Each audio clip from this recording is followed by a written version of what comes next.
Well, here we are again, North Dakota. Now a snowstorm in February. Just thought I'd put a couple of pictures up for everybody to view. Yeah, we got snow.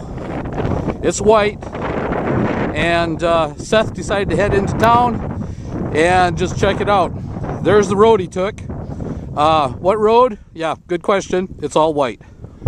Don't know if you can see it or not. We have icicles hanging down the side of the house, all the way down to the ground. A little bit of heat loss there, I think.